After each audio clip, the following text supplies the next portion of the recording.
What's up guys, it's Maxwell back at you with the next Clash Royale video, and today we're gonna take a look at the Mini Pekka Hawk Rider deck.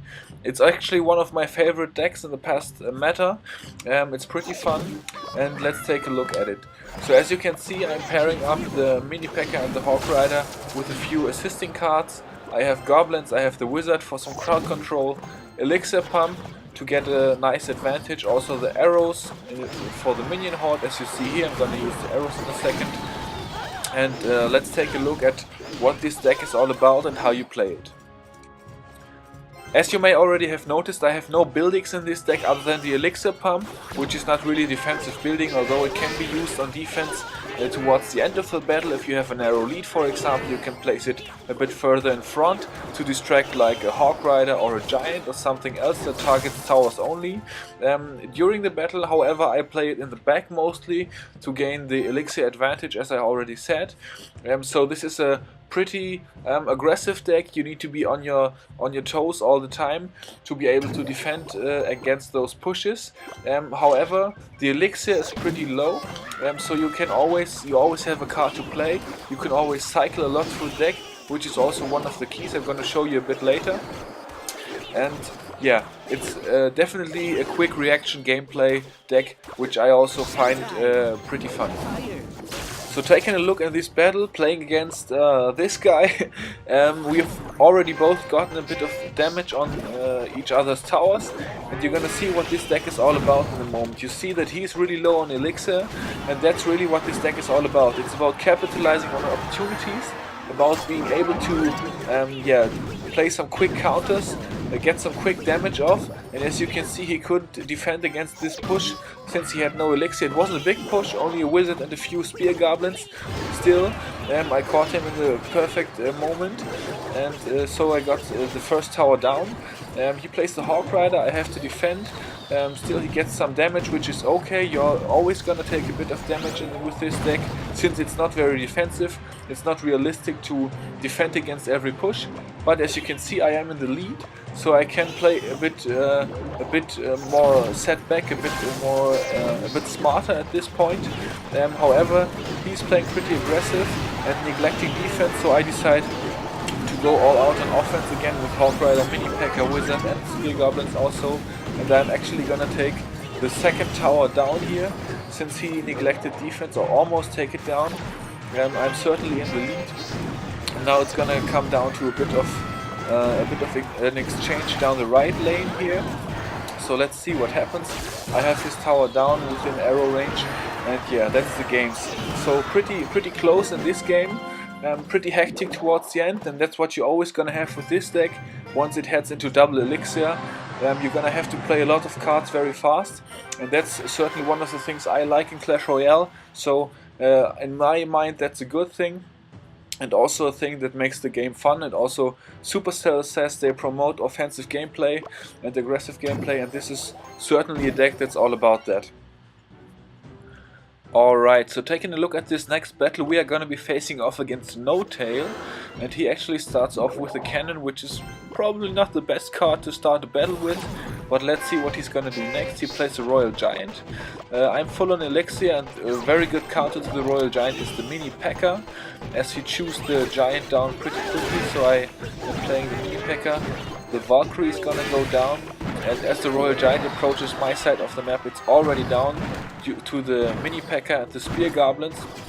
So definitely stopped him in his tracks then. As you can see, I built a massive elixir advantage right here, and I'm putting another elixir collector down, as he is no threat to me on offense at this moment, and I definitely have a huge lead going into this battle. Another cannon goes down, so he's not sure what to expect yet. Dark Prince goes down. Gonna get a little bit of chip damage off with the Hawk Rider. Dark Prince is gonna go down to the minions here. So at this point it's looking very good. I'm actually getting the third elixir collector down, so he's gonna be panicking a bit at this moment. He throws the fireball, obviously doesn't like what he sees. It's not a very good trade to throw a fireball at just one elixir collector at the tower. Not a very good value there, so at this moment I realized that I have the upper hand in this battle, and deciding on what I want to do next. Let's start off with the wizard in the back, since he already used the fireball. Pretty safe card. And I'm switching it up a bit on him here, just to make him think. I'm acting like I want to push the right lane with Mini Pekka and Spear Goblins, and the Hawk Rider and the minions down the left lane along with the wizard are getting some really good damage. And that's also the nice thing with this deck. You can always push both lanes if you want to. If you want to distract or confuse your opponent, that's certainly possible. And as you can see here, two other nice counters again. The Dark Prince gets countered by the Mini Pekka, the minions get countered by the arrows. And at this point I'm just waiting to see what he's gonna do, since his left tower is obviously within arrow range. Royal Giant goes down. As you saw, I was full on elixir again, and he really has to make a play here. Not very tough to defend for me right now. And he is still playing defensive with the cannon again. Don't really understand that. At this point he really has to build up a big push, and once again he places the Royal Giant in the front, which is not very smart, because then he can't stack up other troops on it. Time was counting down, the arrows go down as I'm not in danger anymore, and yeah, GG at this point. So as you could see, I had the advantage over him due to my elixir pumps and also being able to cycle through the cards pretty quickly. So against this deck, against Royal Giant decks, which you're going to be facing a lot in this current meta, certainly at level 7, 8 and also level 9, this is a pretty good deck to counter the Royal Giant decks, as the Mini Pekka and also the minions are very strong against Royal Giant. Alright, so hopping into the next battle against PWP. Looks like we are gonna start off pretty even with some Spear Goblins. Everyone wants to see what the other one's gonna play. Mini Pekka goes down from me. I don't have my Elixir Pump, which is always my favorite starting hand, of course, if I can have that. He plays the Inferno Tower, so at this point I realize that I am gonna have to pair up my pushing cards with some little troops. And actually I'm already able to overwhelm his one side of the map right here, getting off some very nice damage against his right tower with Mini Pekka, Hawk Rider and Wizard. He just didn't have the cards to respond to that, so some pretty nice value early on in this battle. And that's one of the things that are so nice about this deck. If you manage to get into the lead, you can just sit back and wait for your opponent to make another mistake. Since this deck is such a good counter deck, to really capitalize if your opponent makes a mistake. So at this point Royal Giant is down, it's getting some nice damage onto my tower. I'm countering with the Mini Pekka and a bunch of little troops, and only the Ice Wizard is left, half health. Obviously not gonna do any damage to my tower, so I'm not gonna play a card to counter that.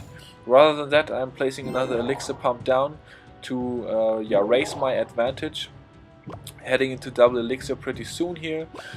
As you see, he has selected the lightning spell. I'm actually pretty lucky that I put my wizard down right after his lightning spell went down. Once again 6 elixir, not very good value for this lightning spell, as he only damaged my elixir collector and the tower. Fireball goes down, you can't play with fireball at this point. I'm having the Inferno Tower down right away. And at this point I have the first tower, and now it's time to just play some defense. So notice how I'm now placing my elixir collector down in front of my towers, so it will get attacked by the Royal Giant first, so I have more time to counter the Royal Giant. I'm placing down the minions and the Mini Pekka once again, which are, as I told you before, very good counters to the Royal Giant. So the elixir collector on defense definitely worked out at this point. He has to try to get another push. He's obviously in desperation mode right here. Fireball going down, arrows going down. He's trying to kill me with direct damage, using lots of elixir, and actually neglecting defense again at this point. So he gets the tower down, and at this point I just have to sit back and see what he does. I'm trying to make a little bit of a push, but he defends me pretty well with his barbarians. Time to chill back and see what he plays. Fight on my side of the map, get an advantage. I place down the wizard.